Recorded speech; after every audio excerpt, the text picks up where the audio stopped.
అమ్మా వెళ్ళొస్తానమ్మా. వీరు, నీకు నచ్చిన బిర్యానీ చేశాను. థ్యాంక్స్ పిన్ని. ధీరు, ముందు నువ్వు తినరా, అక్కకి నేను ఇస్తాను. క్యాబ్ వచ్చేసింది పిన్ని, అమ్మకు మీరే తినిపించండి, ఒక వస్తాను. 10 నిమిషాలు లేటుగా వెళ్తే మీ కంపెనీకి ఏం అవ్వదురా. ఇది తినేసేళ్ళు, వాళ్ళు వెయిట్ లేదు, చేస్తారు. మీకు తెలియదు పిన్ని, వాడు ఎవరి రేయ్, కోసం వెయిట్ చేయడు. చెప్పేది వస్తానమ్మా, విను. వెళ్ళొస్తాను పిన్ని. Bye bye. ఏ ధీరు, హారన్ కొట్టండి సార్. వెయిట్ చేయండి మేడం, ఇన్నేళ్ళ నా సర్వీస్లో ఆయన ఎప్పుడు వెయిట్ చేయించిందే లేదు నన్ను. సరిగ్గా టైంకి వచ్చేస్తారు. అదిగో చూడండి, కాస్త వెనకాలకి వెళ్ళండి మేడం.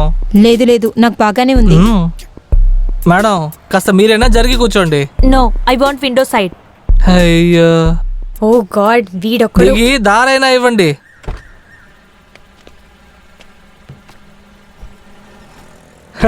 ఏంది సార్, ఇద్దరు అమ్మాయిల మధ్యలో సెటిల్ అయినట్టున్నారు. రే ఊరికే వెళ్ళరా. సార్ నిద్రపోతారేమో చూసుకోండి, మళ్ళీ ఇక్కడ ఉన్న వాళ్ళు అమ్మాయిల మధ్యలో పడుకున్నారని చెప్పేస్తారు ఊరంతా. అరే ఊరికే వెళ్ళు. అయ్యో.